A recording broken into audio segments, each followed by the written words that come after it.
Welcome to all in virtual physics classes. आज की class का टॉपिक है amplitude of Fresnel half period zone. जल्दी से हेडिंग डाल लीजिए।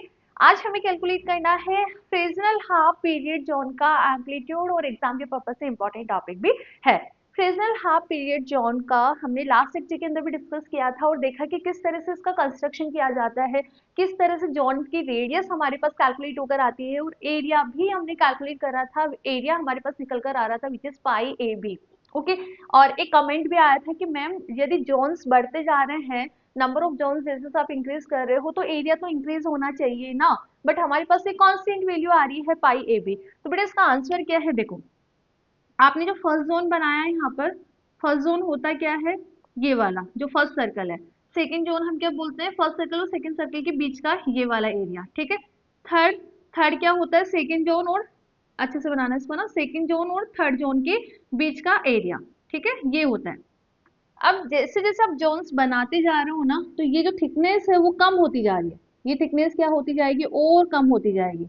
आगे जिस तरह से आप आयनर जोन बनाते जाओगे तो ये थिकनेस कम होती जाएगी। ये थिकनेस कम हो रही है मतलब एक्चुअल में साइज तो बढ़ रहा है बट वो एरिया कम कवर कर रहा है, एरिया इक्वल ही कवर करेगा, ठीक है। तो डायग्राम आपको इस तरह से बनाना है, इनके बीच में जोन्स के बीच में हमें इक्वल डिस्टेंस नहीं रखनी है, ठीक है। दैट टाइम आप इसको कैलकुलेट करोगे तो एरिया आपका पाई ए बी ही आएगा। सो नाउ आगे बढ़ते हैं। आज हमें एम्पलीट्यूड कैलकुलेट करना है। एम्पलीट्यूड को कैलकुलेट करने से पहले हम यहाँ पर कैलकुलेट करेंगे path difference. Path difference between two zones. Two zones में यहाँ पे ले रही हूँ पाथ डिफरेंस। किस किस का ले रही हूँ मैं, between nth and n minus one zone, ठीक है।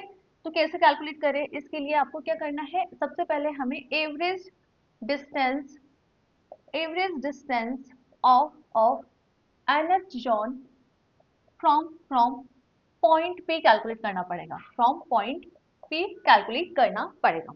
इससे मैं रिप्रेजेंट कर रही हूँ बेटा एक्सन से। अब ये एक्सन है क्या, एक्सन है आपका average distance of nth zone from the point P. Average distance, ठीक है। तो एवरेज डिस्टेंस ये जोन किस किस से मिलके बना है, एक तो इस वाले सर्कल से और इस वाले सर्कल से, एक तो n माइनस वन वाले सर्कल से और एक nth सर्कल से, ठीक है। उसके बीच वाला जो एरिया है इसी तो आप क्या बोलते हो, जॉन बोलते हो ना, ठीक है। तो इसके लिए एवरेज डिस्टेंस हम कैसे निकालें, दोनों की डिस्टेंस का एवरेज ले लेते हैं। दो क्वांटिटी है तो दो क्वांटिटी का एवरेज कैसे लेते हो, दोनों को ऐड करके टू से डिवाइड कर देते हो। तो वही कॉन्सेप्ट हमें यहाँ अप्लाई करना है। तो B plus N lambda by two, ये है एन वाले सर्कल की डिस्टेंस, और इससे पहले वाला है आपका B plus N minus one lambda by two और इट्स डिवाइड बाई टू, ठीक है। तो ये आपका एवरेज डिस्टेंस एक्सन निकल कर आ जाएगा। सिंप्लीफाई कर लेते हैं, बी कितना हो जाएगा आपका, two b plus N lambda by two plus N lambda by two minus का lambda by two it's divide by two. बताओ कोई डाउट नहीं है, इसको आगे और सिंप्लीफाई कर लो तो आपके पास आ रहा है बी प्लस प्लस, देखो मैं यहाँ से लैम्डा बाई टू कॉमन लूंगी, लैम्डा बाई टू कॉमन लूंगी तो आपके पास क्या बचा, two N minus one lambda by two, ये बचा ना, ठीक है। और इसके पास मेरे पास टू भी है, इट्स डिवाइड बाई टू। तो क्या करूं, इस टू को मैं दोनों में सेपरेटली अप्लाई कर देती हूँ। तो two B is divide by two plus two N minus one lambda by four हो जाएगा। ये टू से टू कैंसिल, तो मेरे पास एक्शन आ रहा है b plus two N minus one lambda by four, ठीक है। This is the action. Action क्या है बेटा, average distance of nth zone from the point P. Similarly अपन क्या निकाल ले, एक्स एन माइनस वन भी निकालना है। यदि हम ये दोनों निकाल लेंगे तो पार्ट डिफरेंस निकालना हमारे लिए इजी हो जाएगा। पार्ट डिफरेंस क्या होगा, दोनों जोन्स के part difference lambda equal to आपके पास आ जाएगा X N minus X N minus one, ठीक है। ये आपका पार्ट डिफरेंस आ जाएगा। तो क्या करें, एक्स एन माइनस वन भी निकाल लेते हैं। अब ये कैसे निकाले, अब X N minus one zone कौन सा वाला होगा, खुद बताओ, आप मुझे खुद बताओ जल्दी से, कौन सा वाला होगा, इससे पहले वाला सर्कल जिसका क्या बोलते हैं, जिसके लिए आप ये डिस्टेंस बताओगे क्या, B plus N minus two lambda by two, यही होगा ना। तो इससे प्रीवियस वाला मतलब मैं बोलूँ एन माइनस टू वाला सर्कल और एन माइनस वन सर्कल के बीच का जो एरिया है वो एन माइनस वन जोन को डिफाइन करेगा। तो क्या करें बेटा, अगेन हम यहाँ पे B plus N minus two lambda by two plus B plus N minus one lambda by two it's divide by two, दोनों का एवरेज ले लेते हैं, ठीक है। दोनों का एवरेज ले, अगेन सिंप्लीफाई कर लेते, बी प्लस बी, ये रहा 2b प्लस प्लस, अगेन हम इसको आगे सिंप्लीफाई करते हैं। यहाँ पर भी हम लैम्डा बाय 4 कॉमन ले लेते हैं। यदि मैं यहाँ पे लैम्डा बाय 4 कॉमन लूंगी, एन कितना हो जाएगा 2n, ठीक है, और यहाँ पे 2 है और यहाँ पे -1 है, -1 -2 कितना हुआ माइनस का 3, और लैम्डा बाय 2 मैं कॉमन ले रही हूँ और इसके डिवाइड में 2 है। इफ यू मोर सिंप्लाई तो बी सिंप्लीफाई, ये बी एन है बेटा, है ना, कंफ्यूज मत होना। तो 2n -3 लैम्डा बाय 4, मेरे पास ये वैल्यू आ रही है, ठीक है। क्या हम सही कर रहे हैं? सही कर रहे हैं ना। ये जो 4 है वो इसके कंप्लीट डिवाइड में है, इसमें भी 4 है, लैम्डा बाय 4 इस वाली टर्म के कंप्लीट डिवाइड में, बी अकेला है, यहाँ पर भी बी अपना अकेला है, कोई डाउट नहीं है। So now path difference calculate करो। पार्ट डिफरेंस क्यों कैलकुलेट कर रहे हैं अभी बताऊंगी मैं, आगे जब हम एम्पलीट्यूड कैलकुलेट करेंगे ना, तो वहाँ पे कॉन्सेप्ट हम काम में लेंगे, कंस्ट्रक्टिव इंटरफेरेंस और डिस्ट्रक्टिव इंटरफेरेंस वाला, तो वो यहाँ से समझ आ जाएगा आपको। पार्ट डिफरेंस क्या होगा बेटा, यहाँ से पार्ट डिफरेंस होगा xn minus x and -1। xn हमने क्या कैलकुलेट करा है, xn ये रहा b plus 2n-1 lambda by 4 minus, आपको ये वाला टर्म माइनस करना है, तो माइनस आगे बीच में अपने पास माइनस और 2n-3 लैम्डा बाय 4। बताओ कोई डाउट, बी में से बी कैंसिल कर दो, ठीक है। आगे बढ़ो, 2n लैम्डा बाय 4 ये भी कैंसिल हो जाएगा, 2n लैम्डा बाय 4 से 2n लैम्डा बाय 4 बच्चा के अंदर माइनस का लैम्डा बाय 4, ठीक है। और यहाँ पे देखो minus minus plus, minus minus plus, और यहाँ पे बचा है आपका 3 लैम्डा बाय 4। यदि हम इसका एलसीएम लेंगे और सिंप्लीफाई करेंगे तो 2 लैम्डा बाय 4 मेरे पास रिमेनिंग टर्म है, 2 से मैं ये कैंसिल कर दूंगी तो लैम्डा बाय 2, तो पार्ट डिफरेंस कितना आ रहा है लैम्डा बाय 2। और स्टार्टिंग में जब हमने ये जब जोन्स बनाए थे तभी हमने ये चीज डिफाइन कर दी थी कि हर एक जोन का जो क्या बोलते हैं पार्ट डिफरेंस है वो लैम्डा बाय 2। कैसे, स्टार्टिंग में फर्स्ट की हमने डिस्टेंस बी ली, फिर बी प्लस लैम्डा बाय 2 लिया था, फिर बी प्लस 2 लैम्डा बाय 2, फिर बी प्लस 3 लैम्डा बाय 2, इस तरह से लिया था। तो जैसे हमने कैलकुलेट करा तो हमारे पास पार्ट डिफरेंस पे कितना आ रहा है, लैम्डा बाय 2 आ रहा है। Now the phase difference, path difference पता है तो फेज डिफरेंस बता दो। फेज डिफरेंस फाई से रिप्रेजेंट करते हैं, the formula is 2 pi by lambda it's multiply by path difference, यही होता है ना, ठीक है। तो 2 pi by lambda it's multiply part difference lambda by 2, तो मेरे पास कितना आ रहा है, फेज पाई का आ रहा है। इट मीन देखो आप फेज कितना आ रहा है आपके पास, पाई का आ रहा है। इसका मतलब समझ रहे हो क्या, ये वेव ट्रेवल कर रही है, ये वेव ट्रेवल कर रही है, जीरो से यहाँ तक आपका होता है 2 पाई, जीरो से यहाँ पे होता है आपका 2 पाई और जीरो से पाई, ठीक है। तो फेज आपका कितना आ रहा है, पाई आ रहा है, और पार्ट डिफरेंस आपका कितना आ रहा है, यहाँ से यहाँ तक का लैम्डा बाय 2 आ रहा है, ठीक है। तो ये वैल्यू ध्यान रखना, कोई डाउट नहीं है। अब देखो ये डिस्ट्रक्टिव इंटरफेरेंस की कंडीशन को फॉलो कर रहा है, क्यों, लैम्डा बाय 2 आ रहा है पार्ट डिफरेंस, तो it's satisfy condition of destructive interference. So at point P, we find dark dark fringes, ठीक है। बट हम ऑल्टरनेटिंग जोन के लिए बात करें, but for for alternating zone we find the, ये तो हमने किसके लिए निकाला है, nth और n-1th जोन के लिए निकाला। बट अब ऑल्टरनेटिंग जोन्स की बात करें तो we find path difference of lambda, this follow या this satisfied condition of constructive interference, so we find, yeah, so 8 point P we find bright fringes also,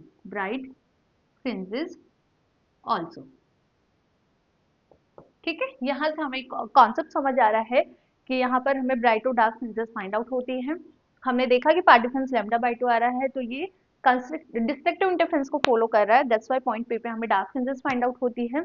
इसके अपोजिट हम बात करें कि ऑल्टरनेटिंग जोन्स के लिए निकाले तो फेज आपका कितना आ रहा है, पाई का आ रहा है, ऑल्टरनेटिंग जोन्स में आपका जो पार्ट डिफरेंस है वो कितना निकल कर आएगा, पाई का निकल कर आएगा, और ये कंस्ट्रक्टिव इंटरफेरेंस की कंडीशन को फॉलो करता है। इट मीन हमें यहाँ पर ब्राइट फ्रिंजेस भी फाइंड आउट होती है। नाउ अब हम एम्पलीट्यूड पे आते हैं। एम्पलीट्यूड की हम बात करते हैं। एम्पलीट्यूड की हम बात करते हैं, तो हमें एक चीज यहाँ से समझ आई कि जो हमने एवरेज डिस्टेंस ऑफ जॉन्स निकाली थी, एवरेज डिस्टेंस ऑफ जॉन जो मेरे पास निकल कर आ रहा था, b plus two N minus one lambda by four, b plus two N minus three lambda by four, this is X N and this is X N minus one. तो जो हमने एवरेज डिस्टेंस ऑफ जॉन निकाली थी, it's depends on N. तो हर एक zone के लिए average distance of zones from point P different होगा because it's depends on n. ये समझ आ रहा है, ठीक है? तो फिर उसका एम्पलीट्यूड भी अलग अलग होगा। तो नाउ हम क्या करेंगे, हर एक जोन का यहाँ पर एम्पलीट्यूड डिफाइन कर देते हैं। तो फर्स्ट ऑफ ऑल आप यहाँ पे ये लिखो, by the above conclusion, by the above conclusion we say the average, we say the average distance, so we say the average distance of John from point point P is depends on n, so it is different for each John, different होगी ना? So we define R1, R2, R3, R4, Rn minus 1, Rn are the amplitudes of John 1, 2, 3 and ये nth। ठीक है, इस तरह से हमने यहाँ पर एम्पलीट्यूड डिफाइन किया था। Here phase difference equal to pi. Phase difference यहाँ पर क्या है, पाई का है, और हमें कंस्ट्रक्टिव और डिस्ट्रक्टिव इंटरफेरेंस फाइंड आउट हो रहा है ऑल्टरनेटिंग। दैट्स व्हाई हम रिजल्टेंट एम्पलीट्यूड लिखेंगे यहाँ पर। रिजल्टेंट एम्पलीट्यूड हम यहाँ पर डिफाइन करेंगे, सुनना अच्छे से। रिजल्टेंट एम्पलीट्यूड में यहाँ पर क्या डिफाइन कर रही हूँ, the resultant amplitude equal to R1 minus R2 plus R3 minus R4 plus R5। Alternating हम यहाँ पर क्या ले रहे हैं, प्लस और माइनस साइन ले रहे हैं, एंड में यहाँ पर ओड नंबर डिफाइन कर रहे हैं। क्यों लिया है, बिकॉज हमें कंस्ट्रक्टिव डिस्ट्रक्टिव, और हमने देखा यहाँ पर फेज यहाँ पर फेज डिफरेंस क्या है, पाई का है, और ऑल्टरनेटिंग हमें क्या बोलते हैं, कभी हमें ब्राइट फ्रिंज फाइंड आउट, कभी डार्क फ्रिंजेस फाइंड आउट हो रही है। ब्राइट और डार्क फ्रिंजेस फाइंड आउट होने का मतलब समझते हो ना, जहाँ ब्राइट फ्रिंज है मतलब वहाँ पे एम्पलीट्यूड ज्यादा है, जहाँ पे डार्क फ्रिंज है वहाँ पर एम्पलीट्यूड कम है, due to the constructive and destructive interference. तो इट्स रिप्रेजेंट कि कहीं पे तो एम्पलीट्यूड ज्यादा है और कहीं पे एम्पलीट्यूड खुद से कम है। तो हम यहाँ पे क्या कर रहे हैं, ऑल्टरनेटिंग नेगेटिव साइन को कंसिडर करके चल रहे हैं, और एन मैंने और डिफाइन करा। R1 मैंने क्या लिया, वन यहाँ पर पॉजिटिव लिया है, एंड यदि यहाँ पर ऑड नंबर है तो ये वैल्यू भी आपकी क्या आएगी, पॉजिटिव आएगी। ठीक है, इतना अभी आप लिखो, फिर इसके बाद मैं आगे आपको समझाती हूँ। देखो अब आगे, जो हाफ पीरियड जोन है, फ्रेजल हाफ पीरियड जोन, उसका एम्पलीट्यूड किस किस फैक्टर पे डिपेंड करता है। एम्पलीट्यूड, रिजल्टेंट एम्पलीट्यूड लिखना आप उसको, फिर आगे हम इसको सिंप्लीफाई करते हैं। Resultant amplitude 8 point P is depends on किस किस फैक्टर पे डिपेंड करता है, अच्छे से देखना। Rn से रिप्रेजेंट कर रही हूँ, is inversely proportional to Xn। Xn यहाँ पर क्या है, एवरेज डिस्टेंस ऑफ जॉन निकाली ना हमने, average distance of zone from point P, ठीक है, and Rn is directly proportional to area, या हमने जो निकाला है एरियल, ठीक है, एरियल कितना निकाला था, पाई लैम्डा बी। इसके साथ ही this is actually proportional to 1 plus cos of theta n. एक बार हम देख लेते हैं, यही टर्म है ना, 1 plus cos theta n, yes. तो ये जो आपका रिजल्टेंट एम्पलीट्यूड है, इन फैक्टर्स पे डिपेंड करता है। तो यदि हम आर को लिखे तो R is proportional to A n 1 plus cos of theta n, it's divide by x n. ठीक है, ए एन अपने पास क्या है, पाई लैम्डा बी, और एक्स एन अपने पास क्या है, हमने कैलकुलेट करा था b plus 2n-1 lambda by 4, मेरे पास ये वैल्यू निकल कर आ रही थी। तो यहाँ तक लिखो, इसको आगे हम सिंप्लीफाई करते हैं। ये हमने निकाला, और ये किस किस फैक्टर पे डिपेंड करता है, 1/xn, और एरिया पे डायरेक्टली प्रोपोर्शनल होता है।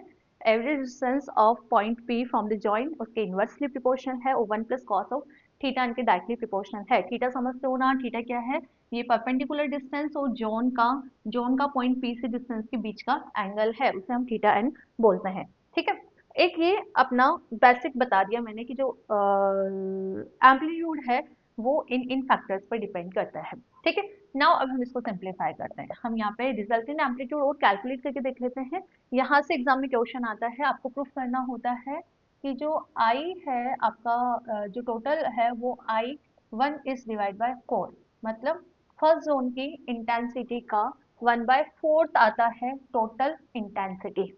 ये आपको कैलकुलेट करना है। अब इंटेंसिटी कैलकुलेट करने के लिए तो आपको एम्पलीट्यूड पता करना चाहिए।